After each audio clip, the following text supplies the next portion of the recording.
Hola, buenas tardes. Muchas gracias por venir. Estoy muy feliz de estar aquí con todos ustedes. Muy feliz de estar en Chile, en Valparaíso y en Puerto de Ideas en concreto. Primero de todo me presento. Soy Javier Peña y soy escritor, aunque estoy seguro de que todos los de aquí que me conocéis de antes de hoy, de esta tarde, me conocéis como podcaster, ¿no? Como el creador y la voz de este podcast de Grandes Infelices.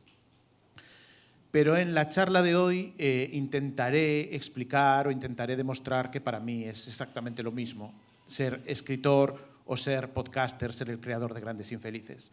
Porque para mí escribir un guión de podcast o hacer un episodio del podcast es como escribir una novela cortita, muy cortita, o un relato largo, pero bueno, es básicamente el mismo recorrido. Todo esto que os digo ahora no es algo que haya pensado antes de empezar el podcast, sino que es una reflexión que he ido pues desarrollando a medida que han pasado los años, porque ya son 4 años con el podcast, y bueno, pues ha sido un fenómeno que me ha sorprendido a mí mismo. Entonces, lo primero que quiero hacer en esta charla es hacer una breve génesis del podcast. Yo tenía 2 novelas cuando nació el podcast. En 2021, cuando nace el podcast, yo ya tenía 2 novelas publicadas. Tenía pues mis lectores, un pequeño núcleo de lectores en España, pequeño, modesto, pero bueno, tal y como están hoy en día el mundo editorial, pues estaba contento con ese núcleo de lectores. Tenía como 10 o 15.000 lectores de mis novelas. Y en 2021 yo publico mi segunda novela y no tengo absolutamente nada preparado para una tercera, para un tercer libro. Y empiezo a pensar que me va a llevar como mínimo 3 años publicar el siguiente libro. Y empiezo a pensar que es mucho tiempo, ¿no? Que realmente 3 años en el mundo editorial de hoy en día es prácticamente, la gente iba a pensar que el autor había muerto, ¿no? Si tú estás 3 años sin dar señales de vida, la gente piensa, a este le ha pasado algo, ¿no? En ese momento una lectora en concreto, recuerdo perfectamente, me dijo: ¿no se te ocurrirá dejarnos 3 años sin darnos nada, ¿no? Como si tuviera una obligación hacia ellos, ¿no? Y en cierto modo creo que tengo una obligación hacia mis lectores y mis oyentes y hacia ustedes que están aquí acompañándome hoy. Y entonces se me ocurrió la posibilidad de hacer un podcast, ¿no? Ese podcast que nació para tener cierta periodicidad, cierto contacto con mis lectores en esos 3 años de espera hasta el siguiente libro. Lo que nunca imaginé es que el podcast iba a comerse todo lo demás, iba a convertirse en todo, y que mis 10, 15.000 lectores se iban a convertir en millones de oyentes. No sé las cifras concretas, porque siempre pido que no me den las cifras, porque soy muy obsesivo con esas cosas, entonces prefiero no saber, prefiero la ignorancia, pero sé que tiene millones de escuchas. Y lo que tampoco imaginaba es que 3 años después, efectivamente, iba a publicar un libro que está directamente relacionado con el podcast. Así que creé un podcast para ponerme en contacto con los lectores y al final, como si fuese un puente, ¿no? Un puente entre mis 2 libros, y al final la gente se acercaba, o se acerca, se sigue acercando a ver el puente sin ninguna intención de cruzar el río. La gente a veces me pregunta si me molesta que me consideren podcaster y no escritor, y la respuesta es no. ¿Cómo me va a molestar que el podcast tenga más éxito que mis libros, que el podcast tenga éxito? Eso no me molesta. En todo caso, me molesta que los libros no tengan la repercusión que a mí me gustaría. Pero estoy muy, muy agradecido a todo lo que me ha dado Grandes Infelices, a esta posibilidad, por ejemplo, que me da de estar hoy en Valparaíso, en Puerto de Ideas. Porque creo que mi podcast tiene mucho más que ver con mi escritura, con lo que a mí me gusta escribir y leer, que con otros podcasts. Es verdad que recuerdo que cuando empecé el podcast, se lo di el primero, la prueba, digamos la versión beta del primer episodio a una amiga, y noté que no le había gustado nada. Y me dijo: ¿por qué no haces un podcast conversacional? Y hablas de literatura con otra persona. Digo: pero otro podcast conversacional. Yo quería hacer lo que a mí me gustaba hacer, quería hacer lo que me apasionaba hacer, y funcionó, ¿no? Funcionó como suelen funcionar las cosas en la vida, las cosas que salen bien por casualidad, pero también me hace pensar, o me gusta pensar que funcionó porque fui fiel a lo que a mí me gustaba y a lo que a mí me apetecía, ¿no? Una de las cosas, a ver si soy capaz de pasar esto, que no soy un poco torpe, una de las cosas que dejé para el final en el podcast, que me resultaba lo más difícil, siempre lo más difícil que me resulta de cualquier cosa que hago es ponerle un título y hacer la introducción y la despedida. Y lo último que hice cuando ya tenía los episodios de la primera temporada preparados fue hacer la introducción y la despedida. Yo sabía que necesitaba algunas frases que se repitiesen de algún modo a lo largo de toda la temporada y todas las temporadas, si había más. Porque creo que esa es una de las claves de la narración, de cualquier narración, la repetición, generar familiaridad, ¿no? Generar que el oyente se sienta en casa en lo que está escuchando. Así que se me ocurrieron tres frases que de un modo u otro, con pequeñas variaciones, se han repetido a lo largo de los 32 episodios que lleva Grandes Infelices. Imaginad una novela con esta trama. A veces los escritores tienen vidas de novela y no siempre de las felices. Y recordad que las historias no se acaban nunca. Esas tres frases, cuando me las inventé, ya os digo que fue lo último que desarrollé, me parecían muy tontas, muy básicas. Y sin embargo, pues son frases que a los oyentes de Grandes Infelices se les han quedado. De hecho, tengo una anécdota con la primera de ellas, con Imaginad una novela con esta trama. El otro día estuve en la fiesta del libro en Medellín, iba caminando por el jardín botánico y resulta que en Medellín la gente, no sé cómo, me conoce por la calle, y entonces yo iba caminando por el jardín botánico y me paraba y me decían imaginad una novela con esta trama. Después, en una presentación, me obligaban a decir la frase, di tu frase. Y yo, ¿cómo? ¿Qué? Imaginad una novela con esta trama. Y la gente, bien. Y en ese momento dije, bueno, pues igual no era tan tonta la frase, ¿no? Y ahora la tenéis ahí. Creo que no es tan tonta. Igual que las otras. Dice mucho del podcast. Dice mucho de lo que yo quería hacer en el podcast. Tiene dos partes esa frase. La segunda es una novela con esta trama. Y eso ya quiere decir lo que os venía explicando, lo que os venía exponiendo, y es que para mí el podcast no es tal podcast, no es un guión de podcast, sino que es una novela. Para mí es una novela. Y es una novela con esta trama, lo cual quiere decir que tiene una trama en concreto que la diferencia de los otros episodios. Eso es fundamental, el hecho de que sean tramas diferentes, como veremos dentro de un momento.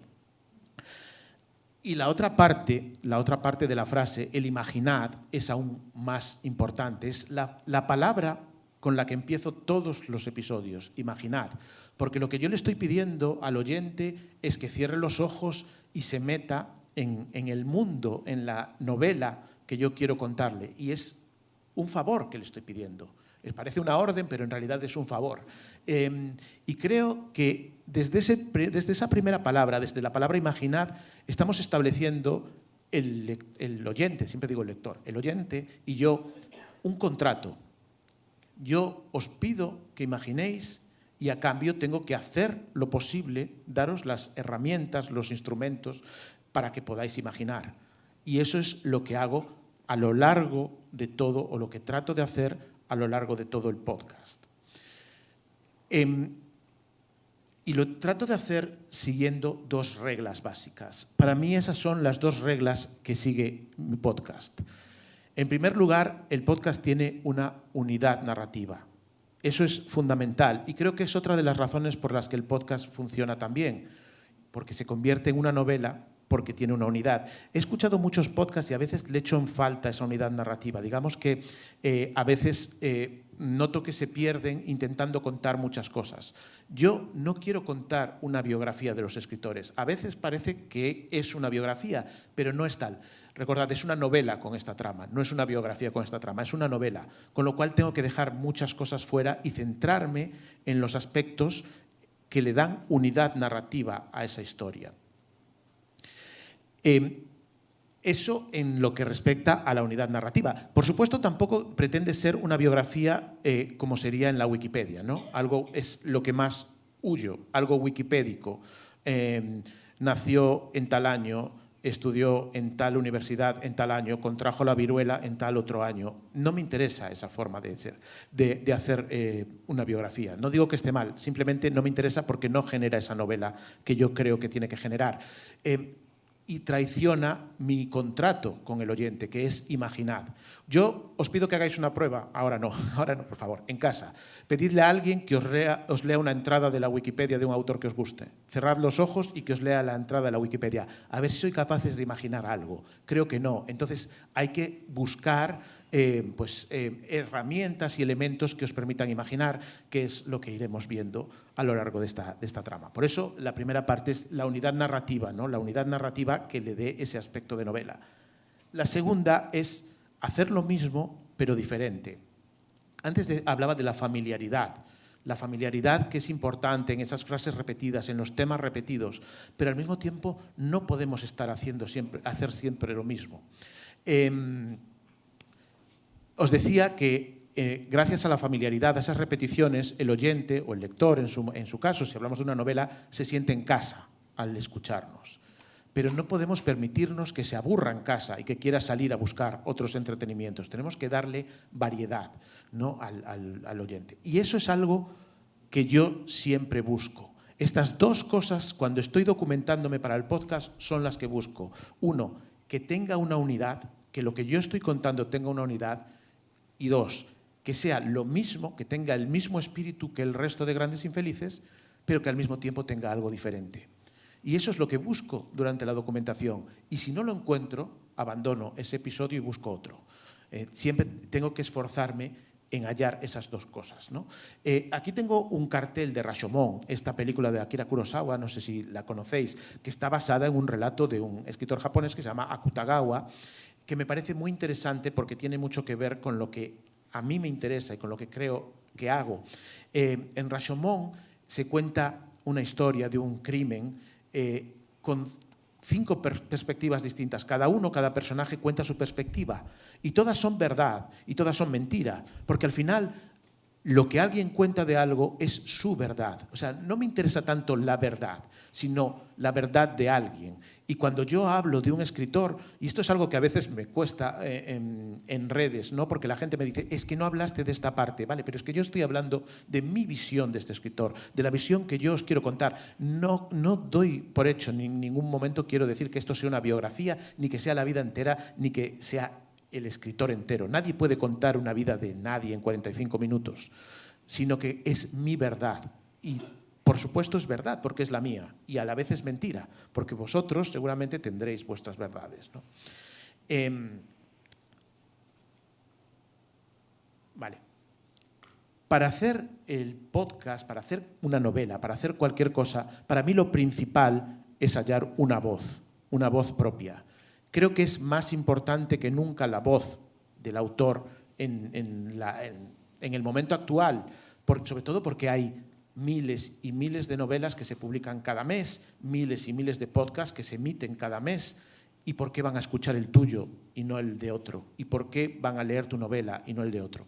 La clave es porque les interese tu voz, porque tu voz esté allí, porque no estés haciendo algo que sea lo mismo que los demás, sino que tenga algo particular, algo personal tuyo, y eso está en la voz. La voz para mí es esencial. Pero sucede que en el podcast esa voz está de alguna forma oprimida por la voz física. En una novela, la voz del autor pues puede jugar con muchos elementos, como veremos más adelante. Pero en el podcast tú tienes la voz física y esa voz es muy buena para que te identifiquen, pero al mismo tiempo es opresora, ¿no? Creo que no es suficiente la voz física, no podemos conformarnos con tener la voz física para creer que es una voz identificativa. Creo que hace falta que haya una voz literaria. Y esa voz literaria que todos tenemos, y que yo por supuesto también tengo, pero igual que tenéis todos vosotros cuando os pongáis a escribir, esa voz literaria trata de la visión que yo tengo del mundo, de lo que yo contaría si hoy tuviera que definir esta charla. Pues lo contaría de una forma diferente a que cualquier otra persona que viniese aquí. Y como en la idea de Rashomon todas ellas son buenas. tiene que ver con los temas que a mí me gusta tratar. Por ejemplo, la infelicidad. Mi primera novela se llama Infelices. Como veis, no es algo casual que haya llegado a Grandes Infelices. Tiene que ver con la aproximación a esos temas. Yo pienso bueno, pues que mi aproximación siempre tiene algo de un humor ligero, de un humor negro, de una ironía que es propia mía, propia de la región en la que vivimos. Tenemos esa forma de ver la vida con ironía. También de los detalles, que veremos ahora. Los detalles son fundamentales para hallar tu propia voz, ¿no? Esa imagen en la que yo me voy a fijar y los otros no se van a fijar. Los otros se van a fijar en otra distinta y todas son buenas, pero esta es la mía. Bueno, pues esa voz literaria yo trato de que esté en todos los episodios, junto a la voz física, mi voz literaria. Pero esa voz literaria es siempre la misma. Y recordad esta idea, la segunda norma, que es dar siempre lo mismo, pero algo diferente. Si yo diese siempre mi voz literaria, estaría fallando a mi propia regla. Entonces, siempre busco algo que tenga que ver con la voz del autor al que voy a hacer. En este caso, por ejemplo, el único chileno, de momento, que hay en Grandes Infelices, que es Roberto Bolaño. Cuando hice ese capítulo, tenía claro que esa ironía que yo creo que tengo de serie, por así decirlo, tenía que ser mucho más fuerte, tenía que tener ese humor burlón que tiene Bolaño, ¿no? Que tiene Bolaño en sus libros y que tiene Bolaño en su biografía, en su vida. Entonces, le remarqué mucho, incluso empecé el episodio con una broma de Bolaño sobre Isabel Allende, ¿no? Quería marcar desde el principio que este capítulo era un Grandes Infelices con mi voz, pero también con la voz de Bolaño. O cuando hice el capítulo de Rulfo, pues Rulfo siempre criticó los adjetivos, odiaba los adjetivos. Entonces intenté que en el propio guión hubiese muy pocos adjetivos, como un homenaje a Rulfo. Me parecía que era una forma de adaptar la voz de Rulfo a mi voz y diferenciarlo, ¿no?, de los otros. O como cuando hice, no sé, a Salman Rushdie, y que en sus novelas más importantes hay mucha presencia de Bollywood, del cine de Bollywood, bueno, pues hice todo el guión como si fuese el guión de una película de Bollywood. Todo el tiempo trabajo mi voz mezclándola de alguna forma con la voz del autor que estoy tratando. Y de esa forma se da esa combinación de la voz mía y la voz del autor. Y de esa forma puedo hacer que algo sea familiar y al mismo tiempo diferente y hacer honor a mi propia regla, a mi propia norma. Como os decía, los detalles para mí son esenciales. Para mí la literatura es el arte del detalle. Tiene que ver con el ojo. El ojo del escritor es la clave. Un escritor ve algo diferente a otro escritor. Como os decía, si ahora hiciésemos un ejercicio de que viniesen 5 personas aquí y describiesen esta sala sin escucharse los unos a los otros, lo harían completamente distinto, verían cosas diferentes, ¿no? Y esa es la clave, cada uno tiene su ojo.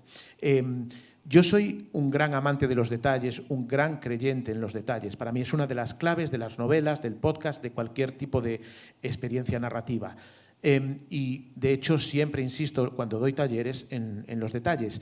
Un fragmento, una obra que me marcó mucho en ese sentido es un pequeño artículo, ni siquiera es de no ficción, ni siquiera es ficción, de George Orwell, que se llama Un ahorcamiento. En él Orwell narra efectivamente ese ahorcamiento de un preso, ¿no?, que se dirige al cadalso. El preso, según narra Orwell, se dirige lentamente dando pasos al cadalso y de repente se encuentra un charco delante. Y lo que hace el preso es esquivar el charco y seguir caminando al cadalso para que lo ahorquen. A mí ese detalle me parece de una capacidad, el énfasis que hace Orwell en ese detalle, me parece una capacidad de un ojo de un escritor soberbio, ¿no? Me parece increíble. Porque, ¿por qué se separa del charco el reo? ¿Qué pasa? ¿Tiene miedo de salpicarse el pantalón? ¿Qué más da si te van a colgar? ¿O tiene miedo de resfriarse? No te va a dar tiempo a resfriarte. Lo hace porque es algo cotidiano, es lo que haría en la vida normal, porque de alguna forma nos dice que él todavía no se ha despedido de lo cotidiano y de la vida. Y me parece tan emocionante, me parece tan increíble, que si hubiese escrito 7 páginas hablando de la familia del preso llorando, van a matar a mi hijo, van a matar a mi hermano, no me parecería tan emocionante, tan apegado a la vida como ese pequeño detalle, ¿no?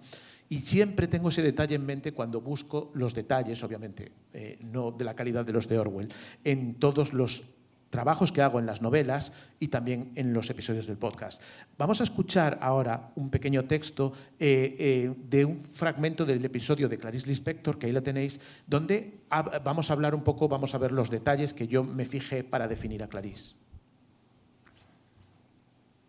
Clarice fumaba muchísimo.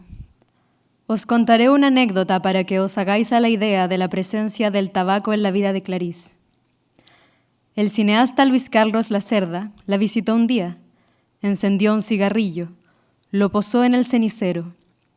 Clarice salió un momento a la cocina y cuando él intentó coger el cigarrillo, había desaparecido. «Esta mujer es de verdad una bruja», pensó él. Decidió encender otro cigarrillo y posarlo en el cenicero. Siguió atento los movimientos de Clarice. A los pocos segundos el cigarrillo había desaparecido sin que ella lo hubiese tocado. Solo entonces se dio cuenta de que había sido el perro Ulises el que había comido las colillas. El pobre perro, viviendo con Clarice, había adquirido el vicio de su dueña. «Es un perro muy especial. Fuma tabaco, bebe whisky con Coca-Cola y es un poco neurótico», decía Clarice Lispector de Ulises. Más que de un perro, parece que estuviese hablando de Woody Allen. Bueno, como veis, es un detalle un poco extraño, ¿no? Fijaos que de toda la biografía de Clarice tengo 45 minutos para hablar de ella y me fijo en que su perro come colillas. No es un detalle importante para su obra ni para su vida. Sin embargo, a mí me ayuda mucho a perfilar a Clarice, porque hay varias cosas en ese detalle, en esa pequeña anécdota. Bueno, primero creo que ayuda a imaginar lo que decía. Creo que podéis imaginar esa escena de este hombre, este director de cine que va a su casa, deja las colillas y el perro se las come. Creo que podéis imaginarla y ya en eso ya tengo algo ganado, ¿no? Si consigo que lo imaginéis. Bueno, una de mis grandes reglas. Pero aparte de eso creo que va perfilando muy bien al personaje. Primero porque lo que piensa este hombre es que es una bruja y eso dice mucho de lo estrafalaria, ¿no? De lo especial, de lo extraña que era Clarice para la gente que la rodeaba, ¿no? Que empieza a preguntar cómo hace para que desaparezcan los cigarrillos, ¿no? Pensad que Clarice acabó participando en Bogotá en un congreso de brujería. Imaginad ¿no? lo rara que era. Y entonces esto me ayuda a perfilarlo de esta forma. Pero también me ayuda a otra cosa, a sembrar, a poner una amiguita para que la gente llegue a un momento muy importante de la vida de Clarice. Clarice en ese momento ya estaba muy enganchada a las pastillas y al tabaco. Y en un momento dado, pues habiendo tomado bastantes pastillas y fumando encima de la cama, se quedó dormida y prendió la cama y generó un incendio en su casa en el que se quemó gran parte de su cuerpo. Entre otras cosas, la mano en la que escribía. Y eso nunca le quedó bien, nunca se recuperó bien de ese incendio, de esas quemaduras. Y eso fue clave para su declive y para su infelicidad final. Con este detalle tan tonto, en apariencia, del perro que se come las colillas, vamos avanzando a ese detalle final. Os consigo que imaginéis una cosa que me va a llevar a lo que yo os quiero contar al final. Entonces, es un poco lo que estoy haciendo y lo que hace cualquier novelista, lo que hace cualquier cuentacuentos, es intentar jugar con vosotros. Os doy esta idea y dices, ¿pero por qué me está contando esto del perro? Pero en realidad, todo lo que yo cuento en el podcast tiene algún motivo escondido, ¿no? Entonces, os fijáis que utilizo detalles que no son especialmente importantes en apariencia, pero que en realidad sí que lo son, como el charco, que en apariencia no es importante, pero dice mucho más de lo que puede parecer un charco. Pues el perro, obviamente, no al nivel de George Orwell, no pretendo eso, pero el perro también intenta decir mucho más de lo que es un perro comiendo colillas, simplemente.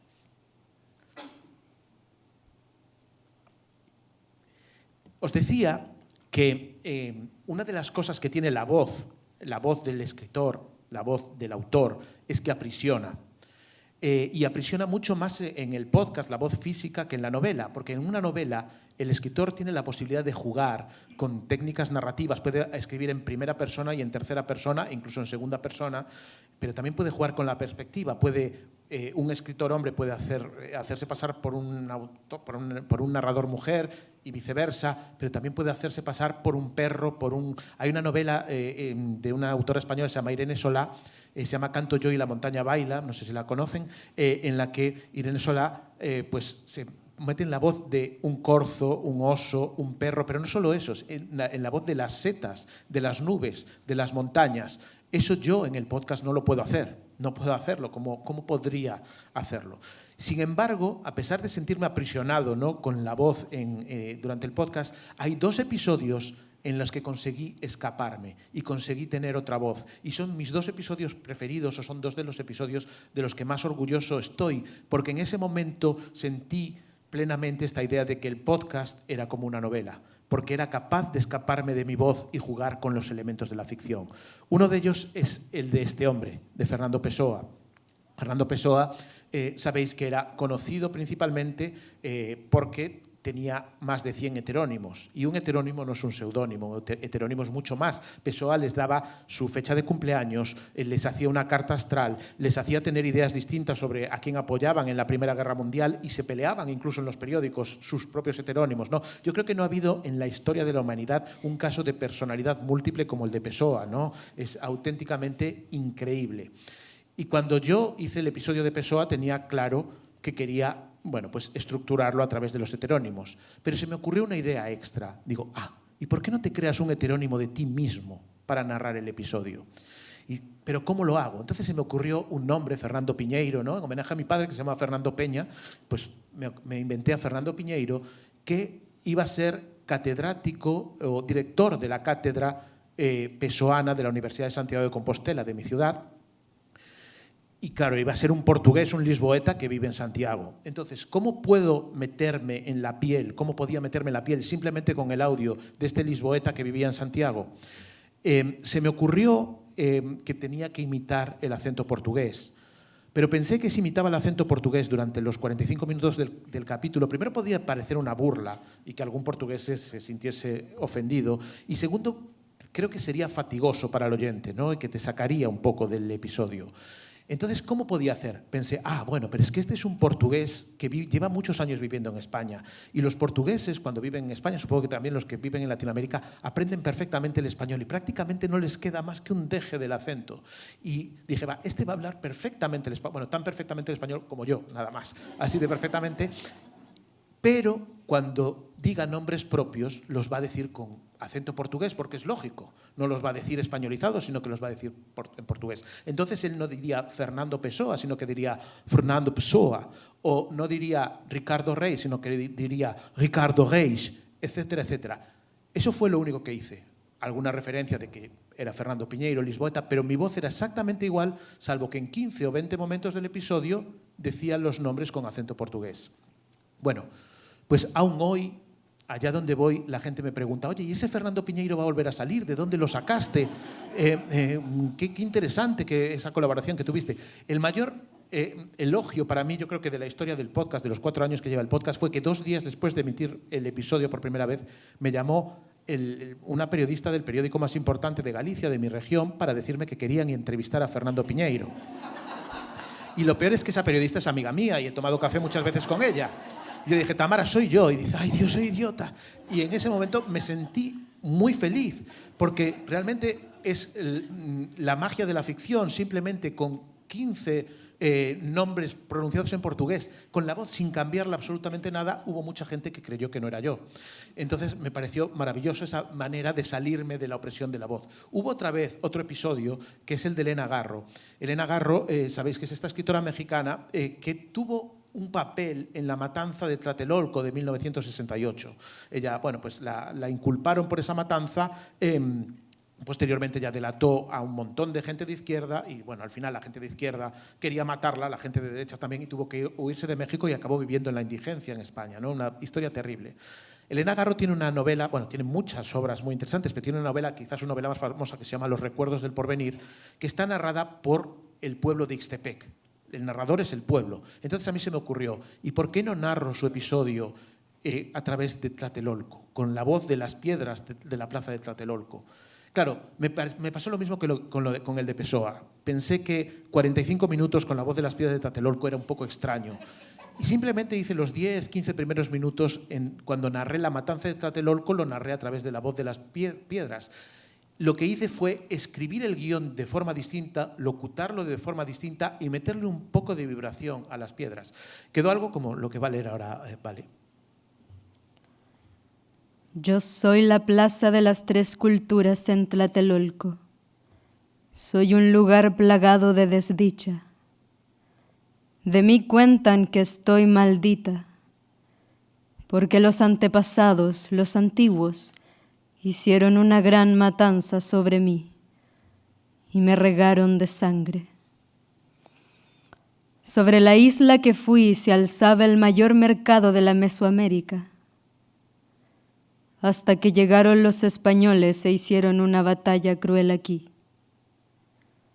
Y la resistencia méxica terminó, y volví a teñirme de sangre.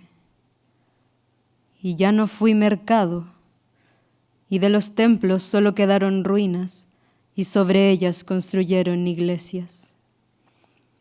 Durante la Revolución Mexicana serví como fosa común, y hubo más muertes sobre mí. Y solo a partir de los años 60, cuando crearon un barrio moderno y redescubrieron el asentamiento prehispánico, acabé de tener el aspecto que hoy tengo. Me llaman la Plaza de las Tres Culturas, porque en mí encuentras las ruinas de las Méxicas, la iglesia de los españoles y los edificios del México moderno. Como veis, es distinta esta locución a la que había con la de Clarice Lispector. Yo en ese mismo episodio tengo esas dos voces, la voz un poco cavernosa, intentando imitar a las piedras, bueno, pues como hablan las piedras, como podemos suponer que hablan las piedras, y mi voz normal. Podía haberlo intentado con otro locutor, ¿no? Con alguien que narrase esa parte, pero me parecía traicionar a la narración. Creo que la propia narración, el propio texto, tiene la propia magia como para que simplemente cambiando la forma de escribir, haciéndolo, partiéndolo por la mitad, dándole ese ritmo un poco pausado, se pueda pensar que está hablando la plaza al mismo tiempo que hablo yo en el siguiente momento, ¿no? Estos dos episodios en los que yo fui capaz de separarme de mi propia voz, para mí fueron los dos grandes triunfos narrativos de mi podcast. Y creo que me hicieron pensar que realmente el podcast era como una novela, porque podía jugar con la perspectiva y el punto de vista igual que juegan el resto de novelistas. Aquí hay otro de las claves para mí del podcast, de la novela, de cualquier elemento narrativo. Las escenas. No, para mí las escenas son el corazón de la narrativa. Si os queréis quedar con algún detalle, con algo que digáis, bueno, ¿qué saqué en limpio de esta charla? Para mí es la importancia de los detalles y la importancia de las escenas. Yo siempre insisto en eso en mis talleres de narrativa. Las escenas son claves porque es el momento en el que podéis imaginar, ¿no? Son las que responden a esa petición, a esa súplica que hago al principio, el hecho de que imaginéis. Porque en las escenas es cuando nos detenemos en la narración y de repente decimos, vamos a disfrutar de este momento, vamos a dejar que los personajes se desarrollen, vamos a dejar que los personajes actúen, vamos a dejar que los personajes dialoguen, porque es en las escenas donde entra el diálogo, ¿no? Y donde los detalles nos hacen meternos en la trama, en la novela. Por eso, cuando estoy desarrollando la documentación, cuando me estoy documentando, para mí siempre es muy importante pensar en qué escenas voy a tener en el podcast. A veces pienso ahora en cuando estaba documentándome en la historia de Karen Blixen, la escritora de Memorias de África, y descubrí que había cenado en Nueva York con Carson McCullers, con Marilyn Monroe y Arthur Miller, ¿no? Y en esa cena incluso tuvo un encontronazo con Arthur Miller, porque en ese momento de su vida Karen Blixen se alimentaba únicamente a base de ostras y champán.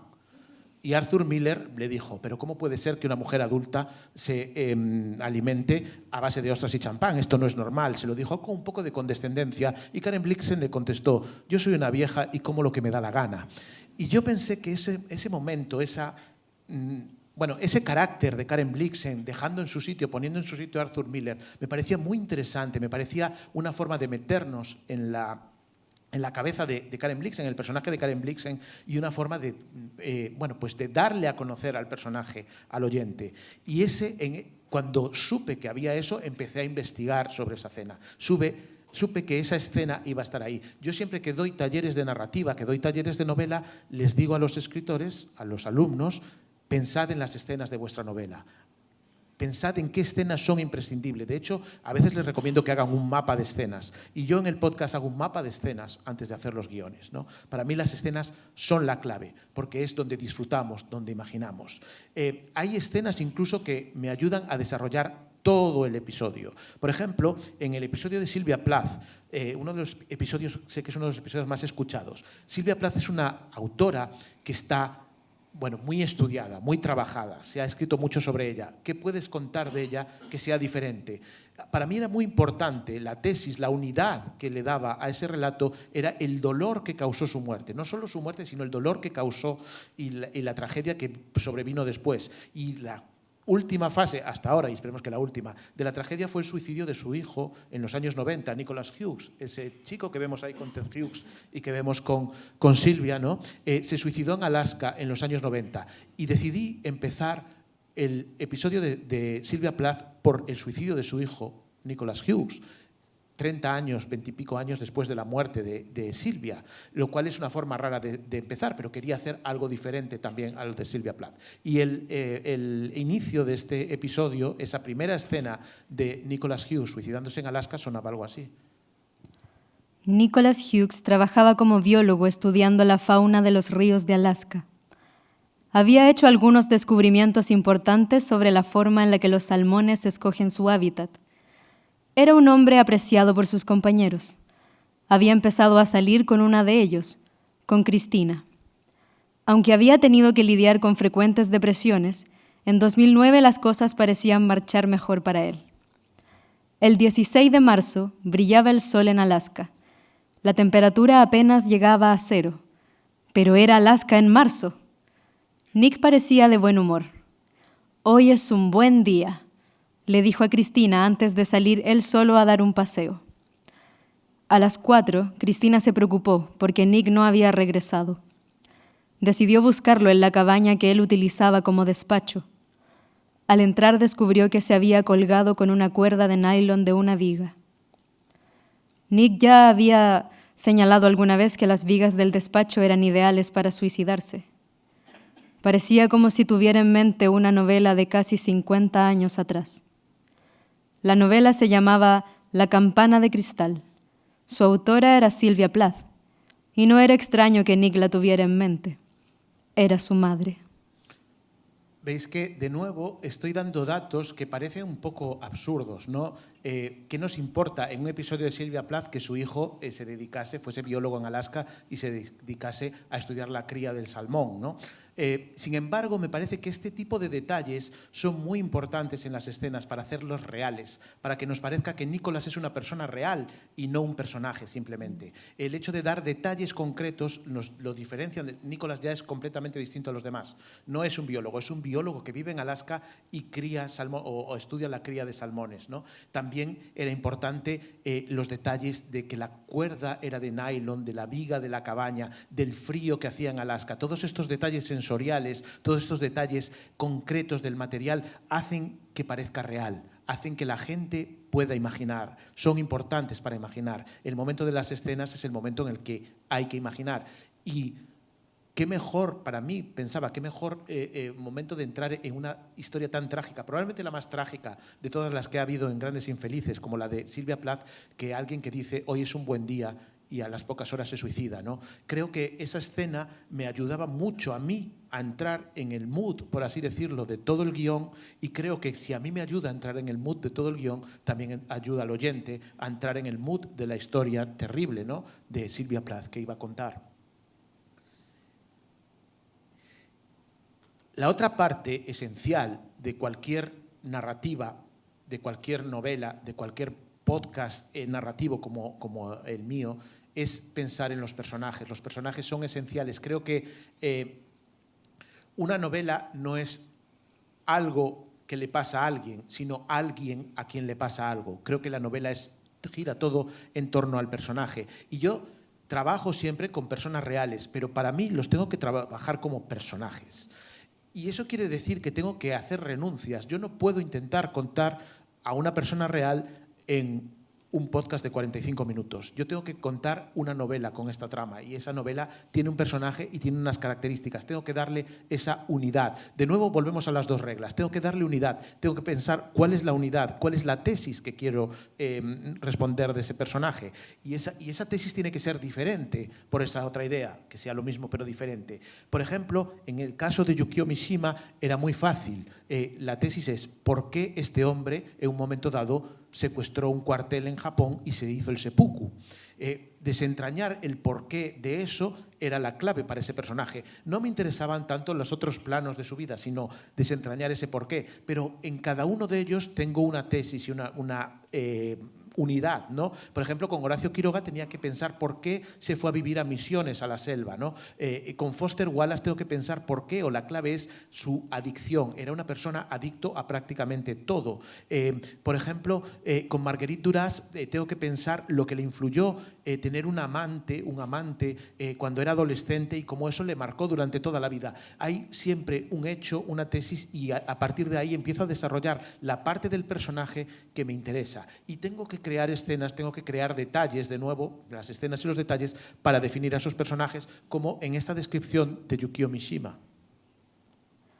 Vayamos a la mañana del 25 de noviembre de 1970. Esa mañana Mishima se ciñó una enorme espada al cinturón de su uniforme. El arma casi llegaba al suelo, porque Mishima medía poco más de 1,60 m y era paticorto, un defecto que lo avergonzaba bastante. Se había afeitado con mucho esmero. Ese día no podía permitirse ninguna imperfección. Se había vestido con el uniforme kaki de la Tatenokai y llevaba consigo un estuche que contenía unas dagas que iba a necesitar. Antes de salir de casa, ordenó los papeles de su último manuscrito. Esa misma tarde, alguien de la editorial pasaría por su casa para llevársela. Su padre lo vio pasar vestido de uniforme y pensó que simplemente tendría otro desfile con la Tatenokai. Nadie entre su familia y amigos imaginaban lo que iba a suceder ese día. Mishima llevaba meses preparándolo, pero entre sus conocidos actuaba con una sonrisa jovial, como si fingiese estar más despreocupado que de costumbre. Esta es una de las descripciones de todo el podcast de la que estoy más orgulloso, porque me parece que retrata muy bien en estos párrafos por qué Mishima o cómo Mishima llegó a hacer lo que hizo. Ese es el momento en el que Mishima sale de su casa para secuestrar ese cuartel y acabar. Ese fue la mañana del día en que se mató. Y en ese, nada más empezar, hablamos de la espada con la que le acabarían cortando la cabeza, pero esa espada con la que le acabaron cortando la cabeza me sirve para otra cosa más. Me sirve para decir que se la ciñó a la cintura y que le llegaba al suelo porque la espada era enorme, pero también porque él era muy bajito y paticorto y era un acomplejado, como suelen ser los fascistas. Y en ese caso me ayuda a explicar por qué acabó haciendo eso, ¿no? Por qué este hombre, con sus complejos, se creó su propia guardia, su propio ejército paramilitar y acabó secuestrando un cuartel, un escritor, uno de los escritores más famosos de Japón, ¿no? También me ayuda a pensar lo cuadriculado que era. Este hombre, como decimos aquí, dejó listo su último manuscrito el día que se mató. De hecho, todos los biógrafos creen que fijó ese día para matarse porque era el día de la entrega del manuscrito. Imaginad lo cuadriculado que puede llegar a ser alguien que dice, mira, tengo que entregar el manuscrito, hago el manuscrito, luego ya me mato. Y después otra cosa es que su padre lo vio y no sabía lo que iba a hacer porque realmente le estaba ocultando. Nadie sabía, nadie podía imaginarse, salvo sus secuaces de la Tatenokai, nadie podía imaginar lo que iba a hacer. Y fijaos que todo esto se cuenta en una pequeña escena en la que está saliendo de casa. Simplemente saliendo de casa conseguimos darle a ese personaje, bueno, pues esa tesis, esa unidad, ¿no? Esa unidad con la que hay que trabajar en todo el episodio. Bueno, voy a ir apurando un poco porque ya se nos está acabando el tiempo. Para mí es muy importante pensar que realmente, cuando al principio os decía si soy escritor o podcaster, lo que soy un cuentacuentos, y eso lo tengo clarísimo, y me da igual en qué soporte o en qué formato lo haga. Para mí siempre la clave es contar cuentos, contar historias. Y contar historias, como os decía, fijándome en los detalles que mi ojo de escritor me permite fijarme, creando escenas, creando personajes con una unidad y también dándoles una estructura, dándoles... creo que lo más importante para mí es la palabra. Mis guiones son el 99% del podcast, pero esa palabra no tienen que ser palabras una detrás de otra, sino que están tejidas, ¿no? A veces pienso como ese telar de Penélope en el que tejía y destejía, pues yo tejo y destejo los guiones una y otra vez hasta que estoy satisfecho. Y todos los guiones tienen una estructura que también, por una parte, le ayuda a darle unidad, primera regla, y que los diferencia unos de otros, segunda regla. A veces esa estructura, como en el caso de Marguerite Duras, es como un álbum de fotos. Esa estructura, como en el caso de Virginia Woolf, es un plano secuencia. Esa estructura, como en el caso de Lucía Berlín, que tenemos ahí, es un manual de escritura creativa. En el caso de Lucía Berlín, aparte ese manual se hace de forma circular, ¿no? Empieza el episodio de la misma forma que lo termino. Empieza el episodio así. Lucía Berlín murió el día de su cumpleaños. Ese podría ser el inicio de un cuento de Lucía Berlín, pero fue un hecho de su vida. Aunque al hablar de Lucía Berlín, los hechos de su vida y las escenas de sus relatos se funden. El caso es que murió el 12 de noviembre de 2004, el día en que cumplía 68 años. Falleció a causa de un cáncer de pulmón. Los pulmones habían lastrado su salud en sus últimos años. Para mí era importantísimo esta idea de Lucía Berlín, porque quizá en ningún otro episodio se funde tanto la obra con la vida. Es difícil diferenciar qué parte es la obra y qué parte es la vida. Y para mí era muy importante que empezase como un cuento de Lucía Berlín, alguien que muere el día de su cumpleaños, que parece muy de relato, pero la vida muchas veces es más novelable que las propias novelas. Y cogiendo eso, remataba así el episodio. Su último empleo fue como profesora de escritura creativa en la Universidad de Colorado. Pero el problema en sus pulmones la obligó a dejar el trabajo. Lucía Berlín murió el 12 de noviembre de 2004, el día de su cumpleaños 68. El final y el principio de su vida están relacionados, como en una estructura circular, como si la vida de Lucía se hubiese empeñado en regalar material para un relato. Si os fijáis, estoy incidiendo todo el tiempo en esa idea central de que la vida de Lucía Berlín es como un relato y que la vida de Lucía Berlín se funde con sus relatos. Y teniendo eso en cuenta, esa tesis, pues es como estructuré todo el episodio, porque la estructura siempre para mí tiene que ver con el tema narrativo, con la tesis, con la unidad que os decía. Y a todo esto, en el podcast, porque al final es un podcast, ¿dónde queda el sonido, no? Porque no hemos hablado nada del sonido, he hablado todo el rato del guión. Para mí el sonido, yo os decía que soy un cuentacuentos, el sonido es algo que me acompaña, que hace más ameno el podcast, pero que siempre está en función de la palabra y siempre va a ayudar a las ideas, a estas ideas que os he ido expresando. Hay un caso en concreto, que es este de Stefan Zweig, que me parece que es un uso del sonido bastante interesante para poneroslo de ejemplo, cómo lo utilicé en función de la palabra, en función de las ideas. Tenía el capítulo de Stefan Zweig y sentía que me faltaba algo para darle una unidad. Y se me ocurrió centrar el capítulo, centrar la unidad del capítulo. Aquí a veces lo llamo como un MacGuffin, como decía Hitchcock, ¿no? Como un motivo, algo un poco absurdo, como os decía antes, el perro de Clarice o los salmones en Alaska, y es un escritorio de Beethoven que compró Zweig porque era un coleccionista. Vamos a leer el último texto.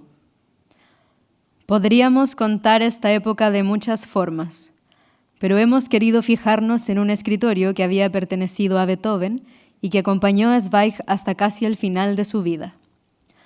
Un escritorio de madera chapado en nogal, que era la mejor pieza del mobiliario de Beethoven. Pero ni siquiera era un mueble de máxima calidad, y sin embargo fue una de las posesiones más queridas en la vida de Zweig. Por una sola razón: había sido el escritorio de Beethoven. Es curioso porque aquí encontramos una de las rarezas de Zweig. Era un mitómano. O quizás sería más correcto hablar de él como el fan que hoy esperaría por sus estrellas varias horas después de un concierto. Seguramente esto tuvo que ver con el hecho de que había crecido en la Viena de finales del XIX, que en ese momento era el centro cultural más importante del mundo. Zweig creía que la caída del imperio austrohúngaro había venido precedida de la caída de la cultura. Os puede parecer una tontería, pero este escritorio me daba dos grandes ideas de Zweig. La primera, él era un coleccionista, y era un coleccionista porque era alguien apegado a la cultura anterior a él o a su coetánea, y era incapaz de adaptarse a los nuevos tiempos, no le gustaban los nuevos tiempos. De hecho, el libro en el que me baso, uno de los libros más famosos de Zweig, se llama El mundo de ayer. Él estaba apegado al mundo de ayer, y el escritorio de Beethoven para mí simboliza ese mundo de ayer, y lo que colecciona simbolizaba ese mundo de ayer. La segunda idea, la otra tesis, es que Zweig tuvo que escaparse, porque era judío, tuvo que escaparse del nazismo y de la guerra, y primero se escapó a Inglaterra, pero resulta que Inglaterra, bueno, él vivía en Austria, en Salzburgo, primero se escapó a Inglaterra y resulta que Inglaterra entró en guerra, después se escapó a Estados Unidos, resulta que Estados Unidos entró en guerra, después se escapó a Argentina y Brasil, y estaba convencido de que iba a entrar en guerra también y que no iba a poder escaparse más, y acabó suicidándose. Y durante todos esos viajes el escritorio fue con él. Entonces tenía esas dos ideas. Primero, el apego a lo antiguo y la huida, ¿no? Ese elemento con el que huye. Pero ¿cómo representar el escritorio? ¿Cómo podría ese leitmotiv, ese MacGuffin, cómo podía representarlo? Pues se me ocurrió que podíamos interpretar el Paralisa de Beethoven, que es algo que conoce todo el mundo, que todo el mundo es capaz de relacionar con Beethoven, y cada vez que hablábamos del escritorio sonaba el Paralisa. Y ese Paralisa ayudó a dar una unidad decisiva a ese capítulo de Zweig que me parecía que le faltaba la unidad, y ayudó a dar una unidad y también ayudó a diferenciarlo de los otros, ¿no? Bueno, pues en ese tipo de elementos utilizo el sonido, pero siempre en función de la historia y no al revés. Y ya, bueno, para acabar, porque ya estamos muy fuera de tiempo, insistir un poco en lo que os he venido contando hasta ahora, ¿no? Que amo los libros son mi vida, los libros, yo he crecido entre libros, he vivido entre libros, trabajo con libros, tengo 3 libros, pero amo mucho más las historias, y creo que las historias, si están bien contadas, se pueden contar en cualquier formato, y todos los formatos son buenos para hacerlo, incluso los formatos de gente más joven, como un podcast, un YouTube, o incluso podría ser, yo no sé hacerlo, pero en un TikTok podría contarse una buena historia, o en varios TikToks. Lo importante siempre es tener en cuenta estos elementos narrativos que os he ido contando, que os he ido desgranando, creo yo, ¿no? Por un lado, la importancia de los personajes, la importancia de crear escenas, la importancia de los detalles propios, la importancia de darle una estructura. Todas estas cosas creo que hacen que las historias puedan contarse de cualquier forma, y que hacen que sigamos amando y que sigamos queriendo escuchar historias. Y por eso creo, aparte de porque no escucho podcast, que a la gente le gusta mi podcast. Igual no es verdad, pero bueno, es como os dije al principio, es mi verdad, y por eso vale, igual que la vuestra también valdría. Y nada, muchísimas gracias por escucharme.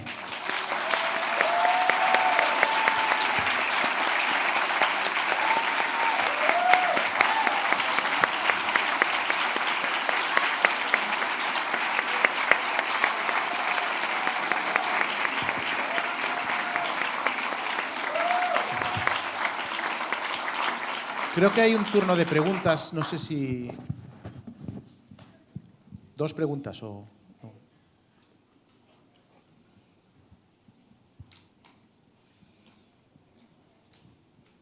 Un aplauso a ella. Por supuesto, muchas gracias. Gracias. Yo daba por hecho que el aplauso era para los dos. Hola, me llamo Giselle y primero quería agradecerte porque esta es mi primera vez, y para mí las primeras veces son muy emocionantes, y has hecho de mi primera vez asistiendo a una actividad de Puerto Ideas una experiencia muy bonita, muy interesante, así que gracias. Y mi pregunta es, bueno, me llamó la atención el título de la presentación, investigué un poquito y me vine en bicicleta escuchando uno de los capítulos, y obviamente voy a seguir escuchándolos. Pero no sé si alguna vez has hecho uno acerca de algún autor chileno o chilena, y me gustaría saber a quién elegirías, por qué, y también cuál sería tu fuente como de buscar información para esos detalles que hacen tan especiales tus guiones. Como comentaba antes, hice a Bolaño, lo hice hace pues, un par de años, hice a Bolaño, es el único chileno. Y es verdad que llevo tiempo queriendo hacer autores chilenos. De hecho, estoy un poco obsesionado con hacer a María Luisa Bombal. Es algo que siempre quise. Pero siempre digo que me falta un poco de información. Si alguien conoce alguna biografía, porque tengo la biografía de Diego Zúñiga, pero es una biografía muy cortita. Y esto también entronca con la idea que me preguntas de dónde saco la documentación. Es una biografía tan cortita que no soy capaz de sacar las suficientes escenas de ahí. Entonces, si alguien conoce algo más, por favor, que me escriba en redes, porque estoy un poco desesperado, porque tengo muchas ganas, porque me parece que es una escritora muy importante y no tan conocida y reconocida en el mundo como debería, pero que también tiene una historia para grandes infelices que debería estar. Creo que es alguien que tiene que estar en el catálogo de grandes infelices. Pero me falta eso, me falta esa capacidad de hacer escenas. Yo, por ejemplo, siempre digo, yo no puedo hacer un episodio sobre Dante, sobre Homero, sobre Shakespeare. Tengo un pequeño recorte sobre Dante en un especial en el que hablo de 5 pequeñas cosas, pero porque no puedo hacer escenas, porque no sabemos lo que Dante le decía a sus amigos sobre Beatrice. No lo sabemos. No sabemos nada de Homero, no sabemos lo que hablaba Shakespeare. Entonces yo no puedo crear esas escenas, no me las puedo imaginar. Y con María Luisa Bombal tengo algunas partes, claro, evidentemente, cuando disparó a su amante y tal, esas partes sí, pero me falta mucho del resto de la vida, entonces por eso no la he hecho. Pero es algo que quiero hacer y que creo que voy a hacer en algún momento. No es la única autora chilena que tengo en el radar, también tengo mucho interés en hacer algún día a Pedro Lemebel, que también me parece muy, muy interesante. Por supuesto, hay muchos más autores chilenos. Está Donoso, está Neruda, está Gabriela Mistral, está, bueno, un montón de ellos, ¿no? Pero quizás ahora mismo María Luisa Bombal y Pedro Lemebel son los dos que tengo en el radar y estoy seguro que en algún momento los voy a hacer. De Lemebel tengo material. De Lemebel tengo el material. Simplemente tengo que encontrar el momento. Pero tal vez, ahora que me lo dices, en la próxima temporada pueda entrar, porque me parece que es también un autor increíble y muy interesante su vida, muy dura, pero muy, muy interesante. Y de María Luisa Bombal, de momento estoy en búsqueda de ese material, pero probablemente acaben haciendo los dos. Y bueno, la respuesta es eso, la documentación, leer muchas biografías, buscar una y otra vez esas escenas y esos momentos claves, y esa unidad, ¿no? Esa tesis que me vuelva un poco loco y que tenga ganas de volveros locos a los oyentes con ella. Hola, buenas tardes.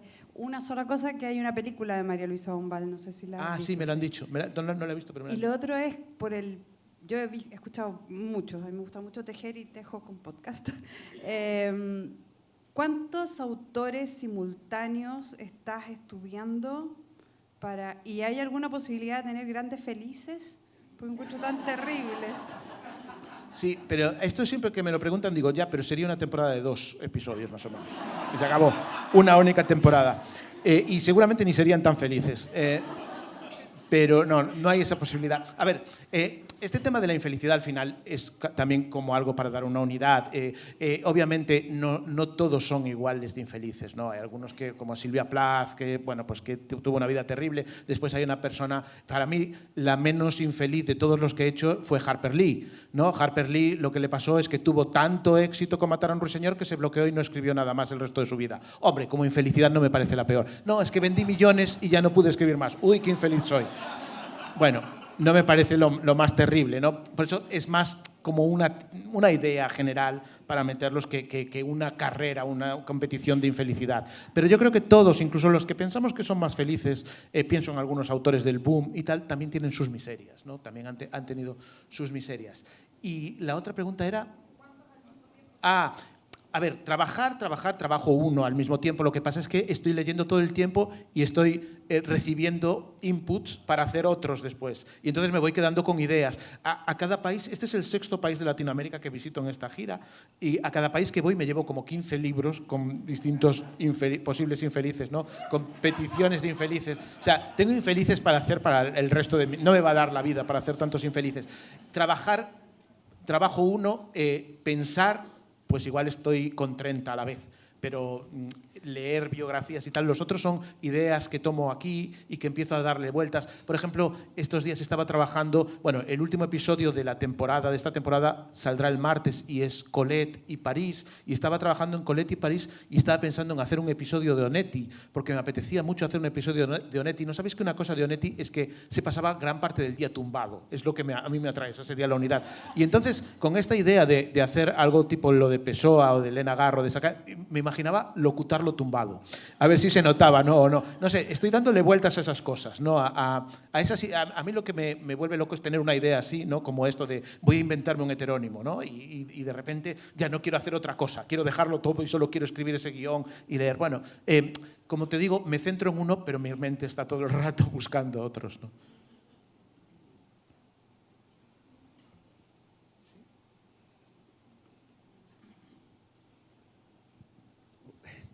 Hola, ¿qué escena le darías a Javier Peña? ¿Qué escena le daría a Javier Peña? Uf, qué difícil, qué difícil. A ver, primero, ¿es infeliz también? Primero, yo soy un gran infeliz, pero pequeño. O sea, quiero decir, pequeño gran infeliz, como aquella película, Pequeño gran hombre, ¿no? Y era Dustin Hoffman, además, ¿no? Era Dustin Hoffman. Pues yo soy así, ¿no? Pequeño, no me puedo comparar, nunca saldría en esta serie, porque esta serie sí que son escritores que me parece, bueno, que han hecho cosas grandes y yo no soy de esos. Pero sí soy muy infeliz y probablemente... Sí lo soy, sí. Antes comentaba... antes de salir aquí, les contaba cómo soy y por qué creo que soy infeliz. Y esto, curiosamente, me pasa mucho leyendo las biografías de los escritores, que veo que a ellos también les pasa, y es que nunca vivo el presente. Creo que los escritores siempre vivimos el pasado y el futuro, el miedo del futuro y la nostalgia del pasado. Imagínate, es miedo y nostalgia mi vida. Y les estaba contando que uno de los días más felices de mi vida fue el 14 de septiembre del año pasado, que fui por primera vez a Medellín. Por primera vez estaba con mi podcast de manera profesional en Latinoamérica. Y fue increíble, ¿no? O sea, un montón de gente, toda la gente muy fan. Yo no esperaba encontrarme eso. Yo cuando salí en el aeropuerto y me despedí de mi esposa, le dije, bueno, ya hemos pasado la etapa del fracaso nacional, ahora viene el ridículo internacional. Porque yo pensaba, ¿quién va a venir a verme a mí, a Medellín? Y estaba lleno y todo el mundo, di tu frase, lo que comentaba antes y tal. Y fui tan feliz y estaba allí y os juro que pensaba, qué feliz voy a ser recordando esto dentro de unos meses. Pues creo que podría empezar con esa escena porque define muy bien mi vida.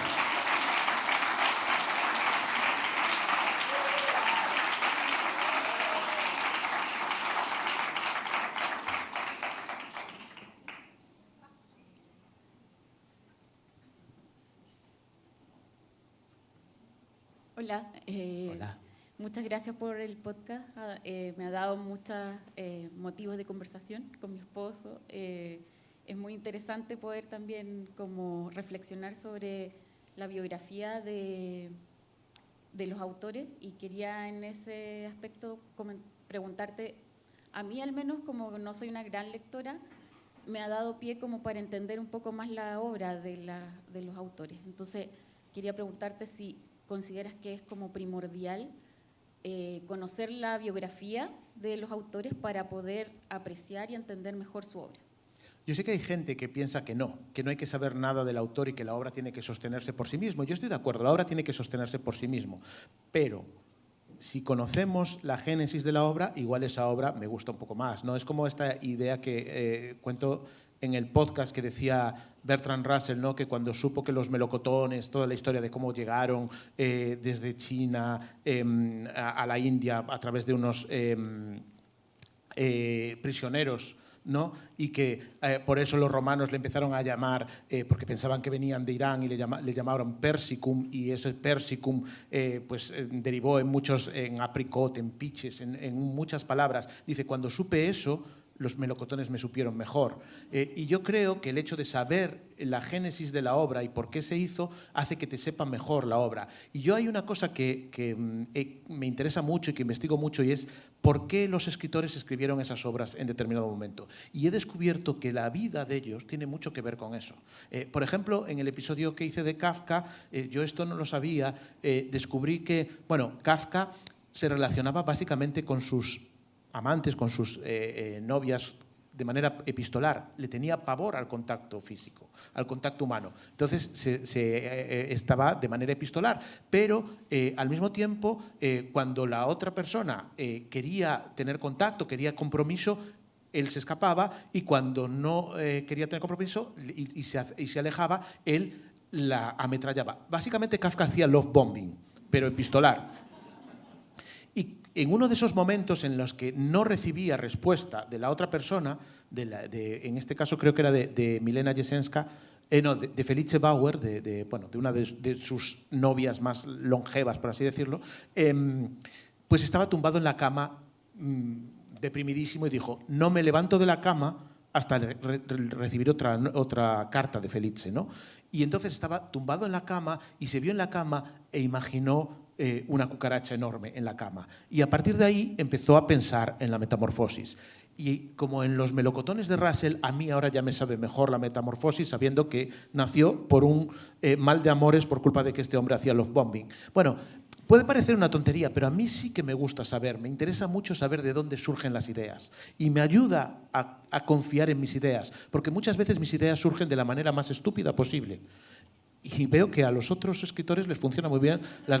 Es que las mejores ideas surgen de la manera más estúpida, y todas las cosas que he hecho, que han tenido éxito en la vida, como dije antes, han salido por casualidad. Cuando lo he buscado nunca he tenido éxito. Así que, bueno, ¿por qué no fiarse de eso, no? Entonces me interesa mucho esa creatividad y me aporta mucho a las novelas, y me gusta leerlas de esa forma. Y por eso nace el podcast, y por eso quiero un poco decirle a la gente: si os apetece, si a vosotros también os gusta, escuchadlo, porque vais a tener las claves de por qué escribieron esas cosas y por qué no.